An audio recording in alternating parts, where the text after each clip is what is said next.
안녕하세요. 하늘소리교회 이모상 목사입니다. 2021년 9월 27일 월요일 오늘의 말씀 시작하겠습니다. 오늘 나눌 말씀은 레위기 1장 1절에서 2절 말씀입니다. 여호와께서 회막에서 모세를 부르시고 그에게 말씀하여 이르시되 이스라엘 자손에게 말하여 이르라.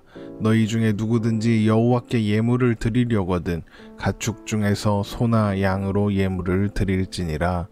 아멘. 오늘부터 살펴보려는 말씀은 레위기입니다. 사실 레위기는 쉽게 잘 읽히는 책은 아닌 것 같습니다. 성경 통독을 할 때도 빨리 끝내고 민수기로 넘어가고 싶은 그런 책이죠. 왜냐하면 대부분의 내용이 제사 제도를 비롯한 다양한 율법으로 이루어져 있어서 도대체 이게 나랑 무슨 상관인가 싶고 이게 도대체 무슨 의미인가 이런 생각이 들기 때문입니다. 그래서 신학교를 다니던 시절에 친구들과 레위기를 읽다가 나한테 위기가 왔다 이런 식의 농담을 하기도 했었습니다. 그 정도로 레위기를 제대로 이해하고 아는 것이 쉽지 않았던 거죠. 그런데 레위기를 진지하게 읽고 연구한 설교자들은 레위기가 정말 중요한 책이라고 이야기를 합니다. 그들은 레위기가 신약 성경을 이해하는 중요한 열쇠가 된다고 이야기하죠. 예를 들면 레위기를 통해서 예수님께서 십자가에서 이루신 대속 사역과 예수님께서 화목제물이 되셨다는 말씀의 진정한 의미가 무엇인지 제대로 확인할 수 있다는 겁니다. 그래서 이제부터 시작하는 레위기 묵상은 하나님께서 우리에게 허락하신 복음의 깊은 의미를 이해하는 중요한 통로가 될 것이라고 기대합니다. 다소 어려운 부분이 있으시더라도 주의 깊게 계속해서 들어보시기 바랍니다. 잘 이해가 되지 않는 부분이 있으시면 언제든지 다시 한번 들어보시고 또 질문도 해주시면 좋겠습니다. 그러면 최선을 다해서 설명할 수 있도록 하겠습니다. 그러면 오늘은 레위기의 서론으로 레위기가 어떤 책인지 확인해보는 그런 시간을 갖도록 하겠습니다. 먼저 레위기의 원래 제목은 레위기를 시작하는 첫 단어 히브리어 바이크라입니다. 바이크라의 뜻은 그리고 그가 부르셨다입니다. 유대인들은 이 책을 제사장의 책, 제사장의 율법 이런 식으로 불렀는데 성경을 처음 헬라어로 번역한 70인역 성경에서 그런 배경을 근거로 해서 이 책의 제목을 레위인을 가리키는 레비티곤, 그러니까 레위기라고 이름을 붙였고 그 제목이 오늘까지 쓰이고 있는 것입니다. 그러나 레위기는 제사장만을 위한 책이라고 할 수 없습니다. 굳이 제사장만 해당되는 내용으로 볼만한 부분은 8장, 9장, 10장 그리고 21장, 22장 밖에 없고 나머지는 제사장이 백성들에게 가르쳐서 지키게 해야 하는 내용으로 되어 있기 때문입니다. 사실 레위기의 시작부터 이미 그것을 전제로 하고 있습니다. 오늘 읽었던 레위기 1장 1절에서 2절의 말씀을 보겠습니다. 여호와께서 회막에서 모세를 부르시고 그에게 말씀하여 이르시되 이스라엘 자손에게 말하여 이르라. 너희 중에 누구든지 여호와께 예물을 드리려거든 가축 중에서 소나 양으로 예물을 드릴지니라. 이렇게 하나님은 모세를 부르셔서 이스라엘 자손에게 말하여 이르라. 이스라엘 백성들에게 전해라 라고 말씀하셨지 이 책은 제사장들만을 위한 거다라고 하지 않으셨습니다. 그래서 레위기라는 제목만 보고 레위기가 단순히 레위인들, 그러니까 제사장들만을 위한 책이라고 오해하면 안 되겠습니다. 레위기는 이스라엘 백성 모두를 위해서 주신 예배와 삶에 대한 말씀이다. 이렇게 생각하면 되겠습니다. 우리가 잘 아는 것처럼 레위기를 쓴 사람은 모세입니다. 레위기 1장 1절이 이미 그것을 밝히고 있기 때문에 이것을 의심할 여지가 없습니다. 레위기 1장 1절을 다시 한번 보겠습니다. 여호와께서 회막에서 모세를 부르시고 그에게 말씀하여 이르시되. 모세는 우리가 잘 아는 것처럼 하나님께서 이스라엘 백성들을 애굽에서 구원하시기 위해서 사용하신 사람입니다. 창세기, 출애굽기, 레위기, 민수기, 신명기를 기록한 사람이기도 하죠. 이 5권의 책을 그래서 모세오경이라고 부르기도 합니다. 창세기는 출애굽기로 시작되는 이스라엘 역사의 서론 같은 것이라고 할 수 있는데, 이스라엘 조상들이 애굽으로 갔다는 것으로 마무리되죠. 출애굽기는 애굽에서 살아간 400년의 역사를 간략하게 요약한 뒤에 출애굽기 18장까지 이스라엘 백성들이 출애굽하여 시내산에 도착하는 과정을 기록하고 있습니다.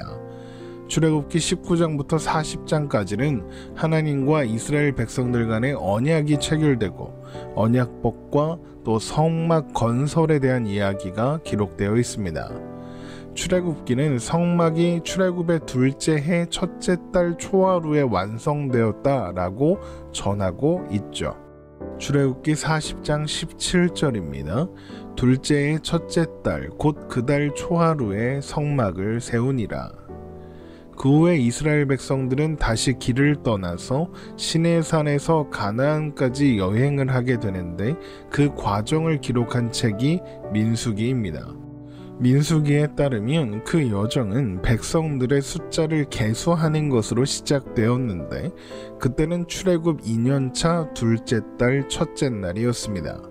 민수기 1장 1절입니다. 이스라엘 자손이 애굽 땅에서 나온 후 둘째 해 둘째 달 첫째 날에 여호와께서 시내 광야 회막에서 모세에게 말씀하여 이르시되. 그러니까 이스라엘 백성들은 성막을 완성하고 다시 가나안으로 가는 여행을 시작하기까지 약 한 달 동안을 시내산에 머물렀고, 바로 이 한 달 사이에 주신 말씀이 레위기다라고 볼 수 있는 것이죠.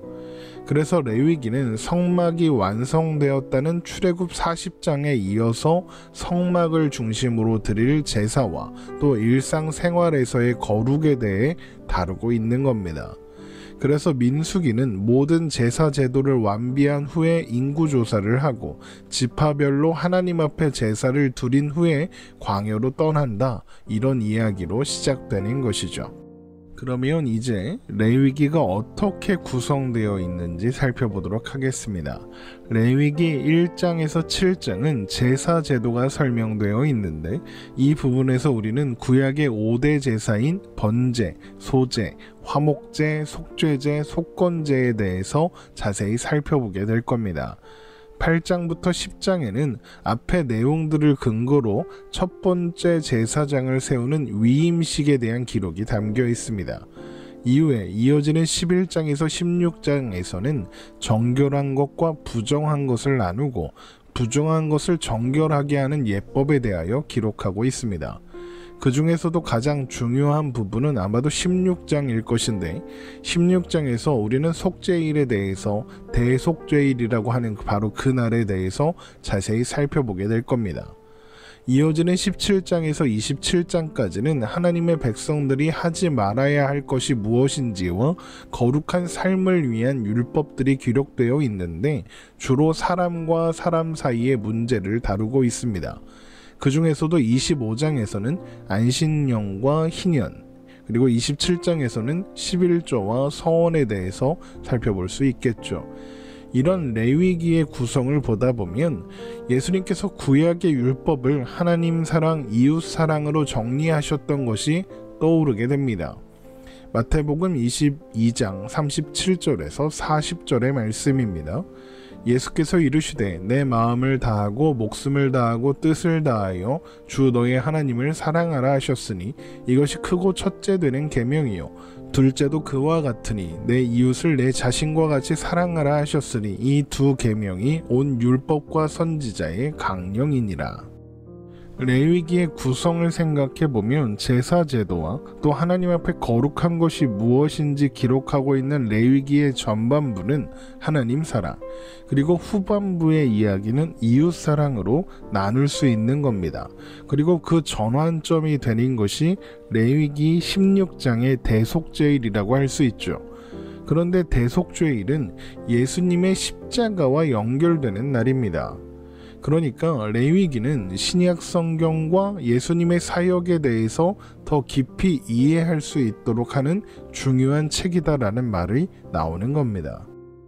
또한 그래서 레위기의 핵심이 무엇이냐라고 한다면 거룩이라고 할 수 있습니다. 레위기 19장 1절에서 2절 말씀입니다. 여호와께서 모세에게 말씀하여 이르시되 너는 이스라엘 자손의 온 회중에게 말하여 이르라 너희는 거룩하라 이는 나 여호와 너희 하나님이 거룩함이니라. 거룩, 그러니까 레위기가 우리가 진짜 하나님의 백성이라면 하나님의 백성답게 거룩해져야 한다. 그러기 위해서는 우리가 이러저러한 것을 해야만 한다에 대해서 말하는 책이다라고 오해하면 안 됩니다. 애초에 거룩은 그런 의미가 아니기 때문이죠. 거룩은 구별된 존재라는 뜻입니다. 그러니까 거룩은 하나님의 소유로 구별된 존재를 가리키는 말이라는 거죠. 고린도전서 1장 2절을 보겠습니다. 고린도에 있는 하나님의 교회 곧 그리스도 예수 안에서 거룩하여지고 성도라 부르심을 받은 자들과 또 각처에서 우리 주 곧 그들과 우리 주 대신 예수 그리스도의 이름을 부르는 모든 자들에게. 우리는 흔히 신자들을 성도라고 부르기도 합니다. 성도란 거룩한 무리라는 뜻이죠. 그런데 성도는 왜 성도라고 부를 수 있는 걸까요? 우리가 뭔가 거룩해졌기 때문일까요? 우리가 뭔가 거룩한 일을 하기 때문인가요? 그렇지 않습니다. 지금 방금 읽었던 고린도전서 1장 2절을 보면 거룩한 무리라고 부르심을 받은 사람들입니다. 그들이 어떻게 거룩한 성도라고 부르심을 받았습니까? 그리스도 예수 안에서 거룩하여졌기 때문에 성도라 부르심을 받은 겁니다. 그러니까 하나님의 은혜로 부름을 받아 예수 그리스도를 통하여 구원받은 사람이라면 누구나 거룩한 사람이며 그런 사람들을 성도다라고 부르는 겁니다. 그렇게 성도된 우리를 다른 말로 교회라고 부릅니다. 레위기에서 확인할 수 있는 거룩도 결국엔 그런 것입니다. 우리가 레위기를 묵상하면서 어떻게 하나님께서 자기 백성들을 선택하고 부르셨는지, 또한 어떻게 거룩한 하나님의 백성이 되게 하시는지를 확인할 수 있다는 것입니다. 그래서 레위기는 교회된 우리를 위한 책이라고 할 수 있습니다. 벌써 레위기를 통해서 확인할 내용들이 기대가 되죠. 오늘 말씀은 이렇게 마치려고 합니다. 다음 시간부터는 레위기의 말씀을 한 장 한 장 자세히 살펴보도록 하겠습니다. 오늘도 주님 안에서 평안한 하루 되시기를 주님의 이름으로 축원합니다.